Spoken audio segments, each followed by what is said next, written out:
بسم اللہ الرحمن الرحیم۔ شروع اللہ کے نام کے ساتھ جو بڑا مہربان نہایت رحم والا ہے۔ جنت جو نام ہے ایک حسین دنیا کا، ایسی حسین دنیا جہاں نہ کوئی غم ہوگا نہ کوئی فکر۔ اس حسین دنیا میں داخلے کی ایک قیمت ہے۔ جو لوگ یہ قیمت ادا کرتے ہیں اپنے نفس پہ قابو پا کر رضائے الہی کو پا لیتے ہیں، وہی اہل جنت ہے۔ ذرا سوچئے، محسوس کیجئے، وہ دنیا جو کسی آنکھ نے دیکھی نہ سنی، اس کا عالم کیا ہوگا۔ جنت میں داخلے کا پہلا منظر، پہلی صبح اور پہلی رات جتنی حسین اور مسحور کن ہوگی، اس کا آپ تصور بھی نہیں کر سکتے۔ ذرا سوچئے، پھولوں سے بھری وادیاں جہاں جھرنے اور دودھ کی نہریں بہہ رہی ہوں گی، جس کے پھل خودکار طریقے سے آپ کے منہ تک آن پہنچیں گے۔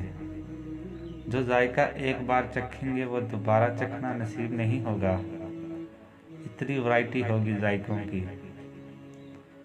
سونے کے برتن ہوں گے، گاؤ تکیہ لگائے اہل جنت بیٹھے ہوں گے، اور غلامان ادھر ادھر خدمت کے لیے بھاگتے پھر رہے ہوں گے، جس کی وسعت زمین اور آسمان سے بھی زیادہ ہوگی، جس کی موسیقی جیسی کوئی موسیقی نہیں ہوگی، جس کی شراب مہر بند ہوگی، نہ پینے والوں کو مدہوش کرے گی اور نہ ہی سر درد ہوگا۔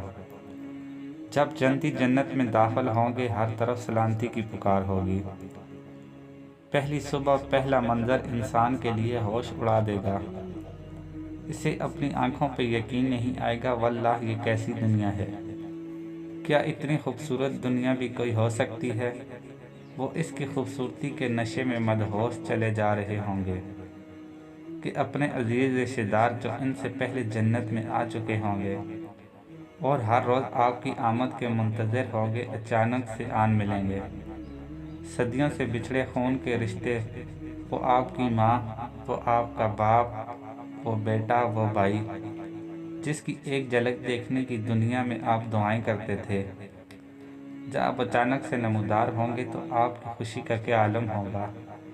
جب آپ انواع و اقسام کے کھانے رکھے ایک ساتھ پہلا کھانا تناول فرمائیں گے، ہر لقمہ اپنی مثال آپ ہوگا، اور اوپر سے ملن کی گھڑی جو ہر لطف کو دوبالا کر دے گی۔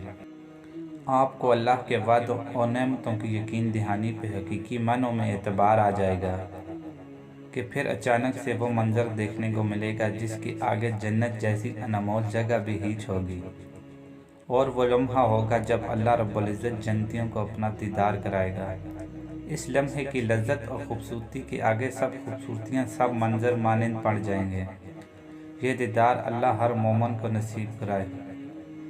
اللہ اس منظر سے کسی صاحب مسلمان کو محروم نہ کرے، آمین۔